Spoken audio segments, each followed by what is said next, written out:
Hello everybody, it's Vertical Sandwich. Welcome back to Book Reviews. Okay, according to my notes, we have 13 Hugo Award winners left. But we're getting to the point now where books have either been left aside because they're difficult, or because my memory is a little fuzzy, or because they're parts of series. So there's a foundation book, and I think it's like the fourth or third book in the series, and so it's kind of, how do you go about that? And there's the Mars trilogy, where books 2 and 3 won. So we're gonna have to talk about book 1 because why would we? Whatever. But I do have some books here. Today, boom, this Ursula Guin's The Left-Handed Darkness. This is the winner from 1970, and this book and I have a very interesting history. And the reason is, this might have been the first Hugo Award winner that I read. It's also the most recent Hugo Award winner that I read. And the reason was, when I started this list, I realized I had read this book like 15 years ago, and so there was kind of no way that I could review it. So I reread it and finished it like 2 days ago. And one of my reasonings for rereading this book was because I wasn't very impressed with it the first time I read it, and so when I read The Dispossessed, I was like, well, maybe I misjudged this, because The Dispossessed is like a masterpiece. And this is part of the same cycle called the Hainish cycle. There's no back cover thing. So, yeah. Oh, it also won the Nebula Award. Now, let's just talk about this a little bit. It's about a 300-page book. It's almost exactly 300 pages. And the premise of this is that there is a gigantic conglomerate of planets called the Ecumen, and it's like 80 worlds in the galaxy that are all human, that have that work as a giant committee together, like a giant system of government. And this person has gone. The person who's telling the story is an ambassador from that group who has gone to a planet called Winter. And the way that they send people is they send an individual, and then they leave a ship in orbit around the star, and they send one person down because the group feels that when a new world is introduced to kind of this world outside, that one person should arrive because one person can't be seen really as a threat, just as like a messenger. And so this person has been living on this world, which is called Winter, because, well, that's what they named it, because it's cold. It's super cold there. But what's really interesting about this, and mind you, this book was written in 1970, is that the people who live here it's the only world that they found so far where people are they're not asexual. They don't have a gender. The way it works is that they actually have like a 26-day sexual cycle where they will go into what they call Kemmer, but what we would know as the novel kind of describes it as going into rut, but we would think of it as animals going into heat. And when that happens, a pair will join up, and one of them will take on the sexual characteristics of the male, and one will take on the sexual characteristics of the female. So you could actually be like a member of this society could be the father of like 2 people, and then be the mother of 2 more, which is crazy.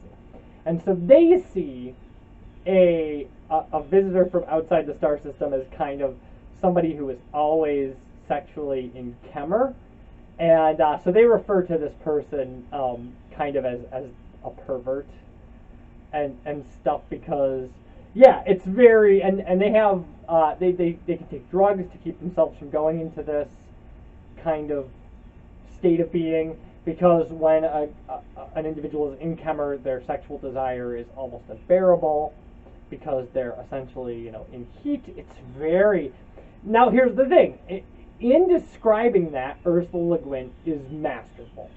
I want to say that.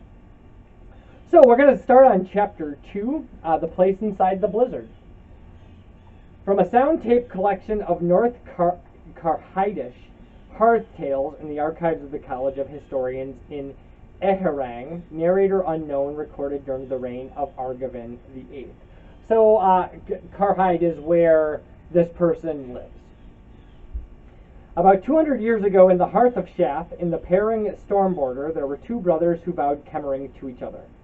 In those days as now, full brothers were permitted to keep Kemmer until one of them should bear a child, but after that they must separate.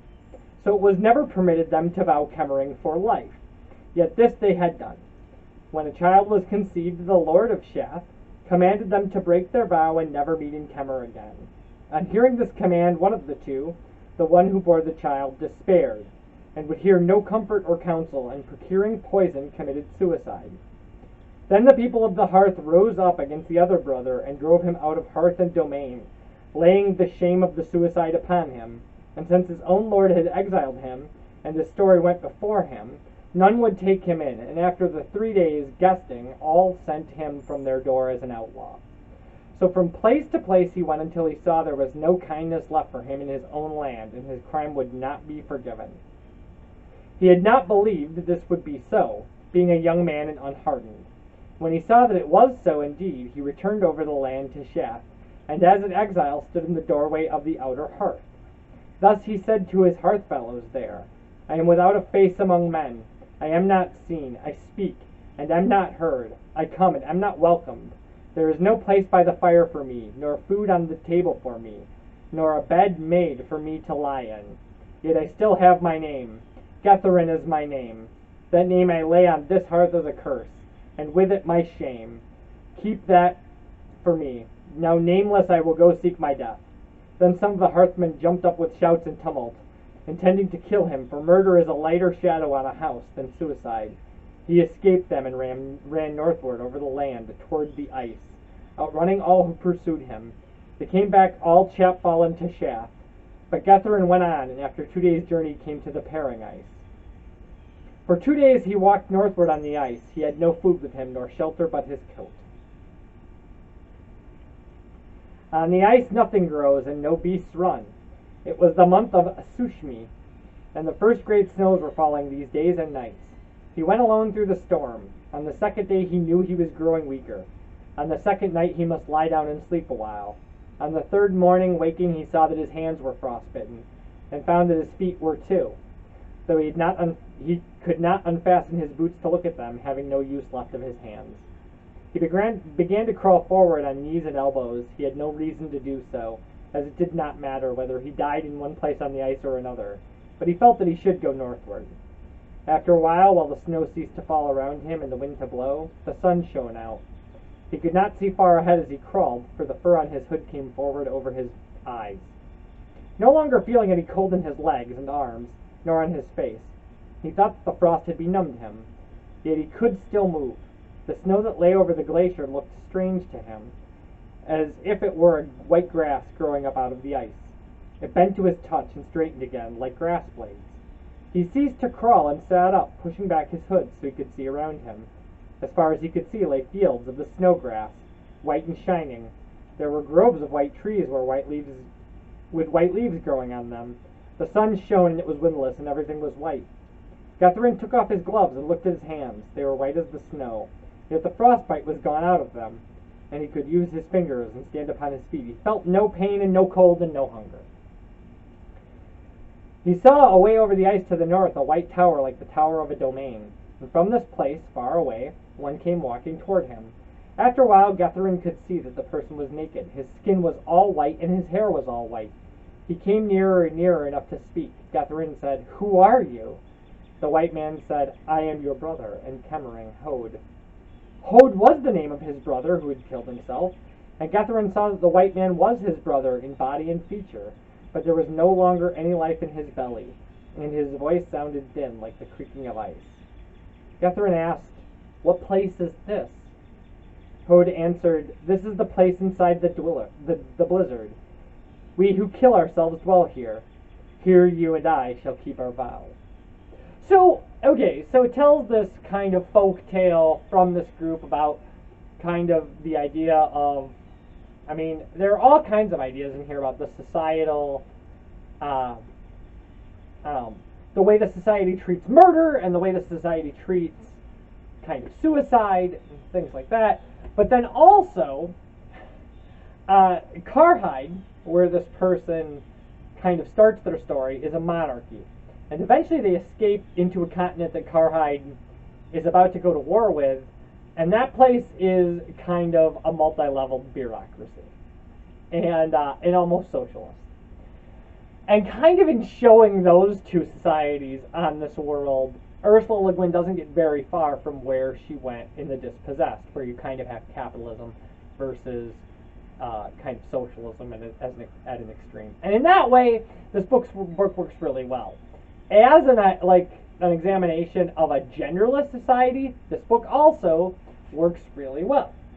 Now, those things being said, the book itself is slow. I found it very slow. And I found that it really trudges along. Is there action? Does it move? Yeah, actually it does. It actually is pretty cool. And had I not reread it, I probably would have given it a far worse review. The pacing is slow. The book itself, very good. It's a very sober examination of what an alien world can kind of look like, especially from an outside observer, and just the kind of way that this person kind of deals with people being both male and female, and trying to wrap their head around that, and they're kind of their own. The narrator in this book is a man from a bisexual society, and their idea of masculinity and kind of projecting that onto these people, like the king of this area, and how that leads them to think wrong things about these people. And yeah, it's great. It's really it's unlike anything else you're going to read in kind of the list of Hugo Award winners, and it's from Ursula Le Guin. So it is the people who rant and rave about this as kind of a masterwork of science fiction. Yeah, it's really good. To my taste, it's dry. It comes across as being kind of like, let me show you these interesting things, and then once you kind of get past them, I kind of go, well, yeah, but I would really like to see. There is conflict. There is conflict. But this reads more like, what do I want to say here? This reads more like Darkness at Noon than it does. What's the opposite of Darkness at Noon? If you haven't read Darkness at Noon, it regularly tops like lists of best books written in the 20th century and stuff. It reads like that. It reads like Darkness at Noon, where it's kind of an examination of how people treat each other and how political systems treat individuals, how gender shapes our lives. And then you're like, yeah, but the action, and you're like, yeah, but this is only 300 pages. So is it rich with kind of creating that society? Oh yeah. Is it an action movie? It's not. But a lot of science fiction isn't, right? Not everything can be kind of Neuromancer, where people are whatever. Just we're coming. Neuromancer sitting on the desk in front of me. That's why, because Neuromancer. So yeah, I liked it. I liked it a lot. It's very interesting. It's very unique, and it's kind of a masterwork in kind of examination of these themes. So we'll go with that. If that's not what you're into, if what you're into is laser and space battles, like I always say, that's the kind of sci-fi I don't like. This is actually the kind of sci-fi I like. However, just you got to keep that in mind. The pacing of this, it's methodical. It really lays out this alien society and says, we're going to spend a lot of time and energy on this. And it does. So if you're not into that, then you're not into that. But this is really well done. So, yeah, take that for what it's worth. 1970. Won the Hugo Award in 1970. 50 years ago. So, when we come back, another Hugo Award winner. Bye, everybody.